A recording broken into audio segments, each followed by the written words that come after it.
Investing in filmmaking gear is kind of like buying a used car. You might get years of good times out of it, but somewhere in the back of your head you always know that eventually something is going to go wrong. Whether it's that drone you crashed flying backwards through a forest at night, did that, or that monitor you burned out because you accidentally left it on and plugged into the wall for 6 straight weeks, also did that. Most film gear isn't known for being able to take a lot of punishment. But despite all the gear I've managed to destroy over the last 15 years working with cameras all over the world, the 6 pieces of gear I'm going to talk about today have managed to stand up to years and years of hard abuse. And if you're into gear that's actually built to be used in the real world like I am, I made this video for you.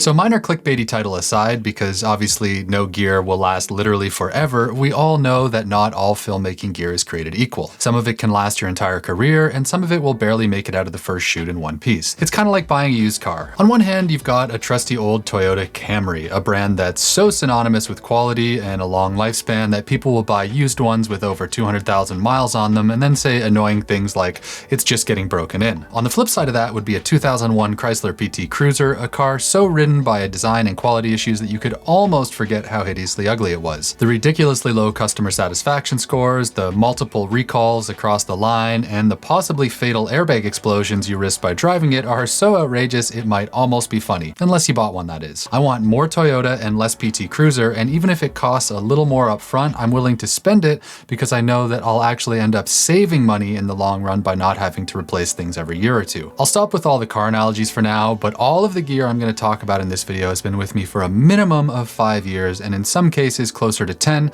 which is when I started investing in professional filmmaking gear, and that's an eternity in the age of modern consumer electronics. And all this stuff has been tested on multiple professional shoots in climates as diverse as the Arctic tundra, the Great Rift Valley in Kenya, and volcanic jungles in Papua New Guinea. I'm saying all that to get across that I really do care if my gear is tough, and I'm just cheap enough to get mad when I have to replace things. But luckily that doesn't apply to the stuff we're going to talk about in this video, all of which I give 2 very dirty thumbs up.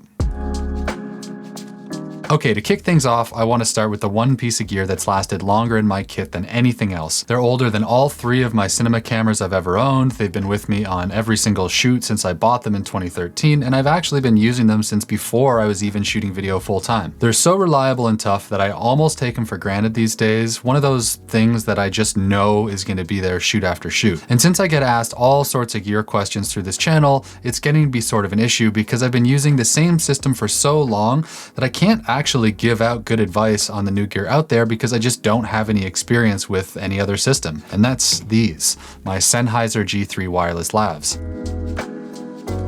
Getting mics onto characters is one of the most important things in documentary filmmaking, and I'm struggling to think of a single shoot in the last 10 years when I haven't needed to mic at least one person. I bought these when I was still working as a photojournalist and I needed something to do basic interviews, and at the time I remember thinking that the $500 I paid for them was an outrageous price. But if I'd known how hard wearing these things would be, I wouldn't have hesitated because the value to price ratio over time has been insane. They're so old that Sennheiser doesn't actually sell the G3s anymore, and they've been replaced by the G4 model that I imagine is just as tough, though again I wouldn't know because I haven't ever needed to upgrade. I've also worked as one of the lead DPs on the Survival series alone for multiple seasons, and when we need to leave mics on the cast who are literally living out in the woods for months at a time, this is what we turn to, which should tell you everything you need to know. As cool as the new tech might be, there is just no way that the DJI or Rode to Go's could handle those kinds of environments, and so these G3s get my highest recommendation when it comes to toughness. Rental houses tend to scoop up every used set of these things they can find, so the G3s like these can be really tough to find actually, but if you're planning to stay in the dock business for the long term, you can't go wrong with these, or from what I've heard, the newer G4 models as well. Let's stick with the audio theme here for a second, which makes sense because audio gear doesn't really go out of date as fast as cameras. The next thing on this list hasn't been in my kit quite as long as the G3s, though it's still been almost 6 years without a single issue. And I actually use this thing even more than the lavs because it's on my camera every second of every shoot, and that's my shotgun mic, the Sennheiser 416. I'm actually using it right now, so I'm not going to hold it in my hand for the whole video,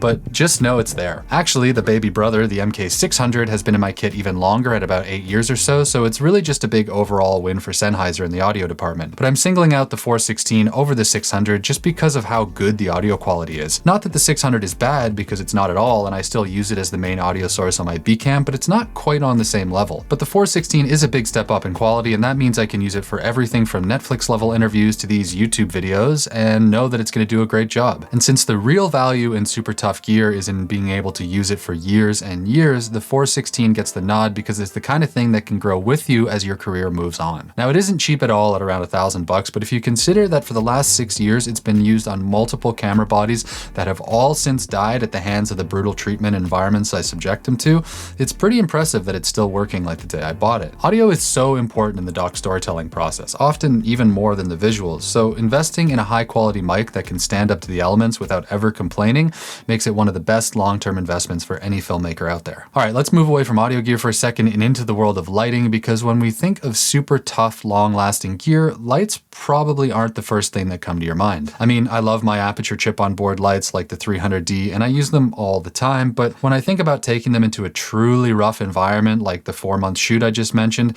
I just can't imagine it lasting like these things have. My Westcott 1x1 panels.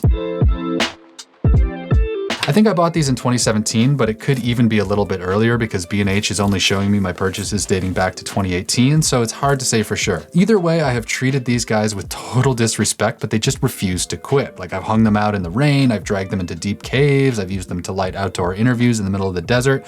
They just don't die. Now, I'm not going to pretend that these small panels are the best key light in the world because the small size kind of makes them a little sourcey looking without using modifiers, but their sheer versatility and portability combined with the bomb-proof build quality makes them no less useful. And to get the most out of these, you will need modifiers, but because Westcott makes all sorts from softboxes to China cubes, I've used these to light up rooms and remote interviews all over the world. The China cube attachment in particular turns these guys into one of the most useful lights I own for filling up dark rooms with soft overhead light. And because of how light these are, you can hang them from trees or boom them over scenes using lightweight stands, or just hand them off to a camera assistant who can handhold them using V-mount power. If that's not enough, you can also tape them to the roof of cars, or you can roll them up and stick them on bookshelves. Pretty much anything else your twisted DP mind might dream up. The downside, like most of these things, is that they're not cheap, especially if you want the V-mount power adapter kit with them. And if you compare them to the offerings from more budget brands like Amaran or whoever else, the price might seem a bit borderline ridiculous at nearly $1,000 a kit. Spending that kind of money on small panel lights might not be for everyone, and I totally get that. But if you're the kind of filmmaker who needs stupidly tough gear that works in places where it's too risky or hard to carry in bigger lights, then you're going to see the appeal here. I fit 2 of these, plus their soft boxes and diffusion and the battery packs into one small photo backpack that's about the same size as the travel case for a single 120D, so I rarely have to worry about them taking up too much space. And speaking of portability, if you want to bring all this tough gear into the field, you're going to need something to carry it in. And if you've been watching this channel for a while, you might be expecting me to talk about f-stop backpacks yet again, but I'm going in a different direction here. Because yes, I do love those bags and they have a ridiculous 20-year warranty, but I'm going to be making a separate video about them very soon, so I don't want to repeat myself too often. But when it comes to transporting film gear, there's one brand that's so synonymous with toughness that they've become kind of the go-to name for an entire class of products, sort of like how we call all facial tissues Kleenex. And that's a Pelican case. If you've ever been on a set, it's pretty normal to call any black case a Pelican, even though there are lots of other brands who make solid cases their own. And there's a reason for that. Pelican cases are pretty much indestructible, to the point where they have a lifetime warranty, and in the gear world, that's not something you find very often. Pelicans aren't shooting bags. They're heavy and bulky, and they're really hard to carry on any surface where you can't use the wheels, but when you need to get gear safely from point A to point B, there's nothing better. Whether it's keeping lenses safe in the back of a production van or throwing delicate stuff into the belly of a plane, Pelicans are the way to go. I own 2 of them, and I'll probably be adding a really big 3rd one soon. Again, I've had them so long B&H isn't showing me when I first bought it, but I think I got the first one in 2016. I've got one really big one that I'm not even gonna try and lift up. I'll put all the model numbers in the description, and I use that as an all-purpose case for travel, and I'll just pack anything fragile into it, like a drone or a gimbal when it needs to go on a plane or into a vehicle. Now this smaller one I normally use as a lighting case, and I keep a bunch of different things in here. There's an Amaran 60X, and there's some small Giant lights in here.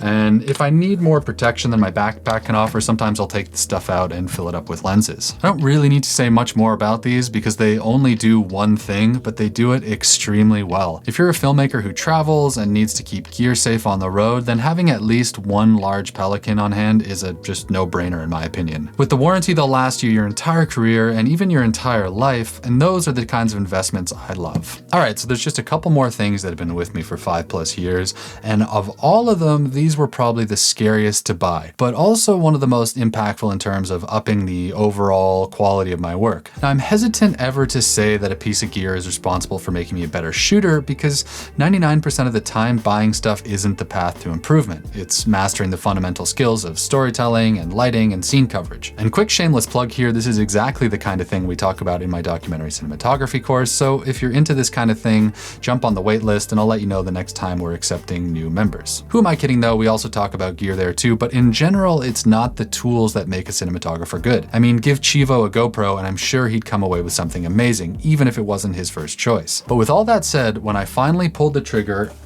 and upgraded to these guys, I do have to admit that my footage got a lot better. These are the Fuji MK Cinezooms, and you might have heard me talk about them before on the channel. They're Super 35 only, lightweight cinema zooms that are full manual, meaning they won't autofocus unless you attach a separate motor. For me, that's not an issue though, because the wonderful manual focus pull is a huge reason why I love these so much. Before these, I was shooting everything on stills lenses, which are optically just fine, but as you probably know, they're a bit finicky to manually focus sometimes. When I bought these, I suddenly found it so much easier to flow with the action and be really precise with my focus pulls in a way that I'd never been able to before. Manual aperture control is also a huge bonus, and then when you combine that with the fact that they look amazing and they only weigh a ½ pound more than my Sony 24-70, it makes them perfect for handheld shooting all day like I do as a doc cinematographer. And all that is great, but this isn't a lens review, and for $3,500 they better look good, right? No, what really impresses me about these things in the context of this video is just how badly I've treated them, and they just seem to keep on taking it. Seriously, I've done almost nothing to protect these, which I'm sure will trigger some people's OCD, but I just don't have the time to baby gear in the middle of a shoot. Like, I've shot with these things on the Marine Corps Yuma bombing range, which is in the middle of a crazy dusty desert. I shot directly under the rotor wash of dozens of helicopters in the Canadian North. I've taken them into caves, onto boats, into the jungle, into the middle of snowstorms, and just about any place you'd normally try to not take an expensive lens. But through all that, nothing has stopped them from working just like the day I bought them. Sure, there are some dings on the front element, but it makes no difference to the final image, and since I never plan on selling them, I don't really care about the superficial stuff. The major caveat with these is that they're Super 35 only, meaning you can't shoot them on cameras like the FX3 without digital crop, but these lenses aren't primarily designed for mirrorless setups anyways, I don't think. If you need lenses like this in full frame, you could check out the Laowa Ranger zooms I talked about in a video last month, but honestly, I haven't really put those to the test in a harsh environment yet, so I can't put them in the same league yet, no matter how nice they look. All right, last up here is one of my best all-time purchases when it comes to my filmmaking kit, and it has nothing to do with the image quality, or at least not directly. And I'm talking about tripods here, because if you've ever tried to use a bad one, especially in a fast-paced documentary environment, you'll know just how annoying they can be. And apart from weight and setup speed, a lot of tripods are often pretty fragile, like surprisingly fragile. Like the super expensive Peak Design tripod that only made it 2 months in my kit before the leg locks blew apart, or the old Benro that I cracked the first time I checked in under a plane. And you might be saying that I'm an idiot for not putting it into a hard case, but the reality is that if something needs to be protected so carefully, then it's not that much good to me. Others might disagree with me here, but hey, this is my channel, so we're gonna go with what works for me. I'm the captain now. And I'm guessing that some of the longtime viewers of this channel are already gonna know what I'm about to say, but it's the Sachtler Flowtech that I've had for 6 years now. All I really need to say is that this tripod literally got shot 3 times when my crew got caught in an ambush in northern Mexico in 2019, and it kept working perfectly. Now, full transparency, this isn't that exact same tripod I bought because Sachtler replaced it 2 years ago. But they didn't replace it because it didn't work. It's because Sachtler actually asked for it back so their engineers could study it. Apparently, it's so rare to damage these that the team had been struggling to find ways to improve the design. And so when they heard that one had been hit with an assault rifle bullet, they wanted to take it apart.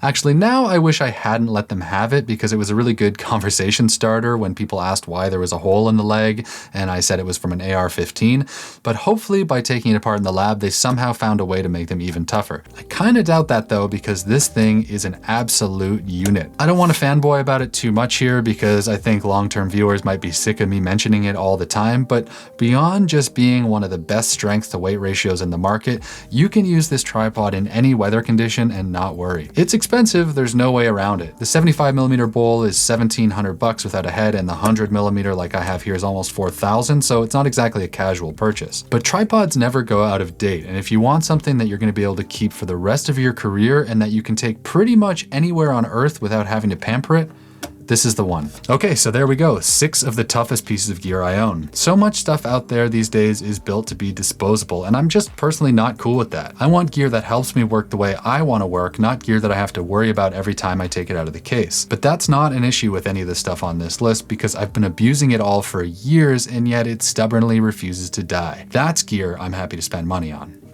See ya.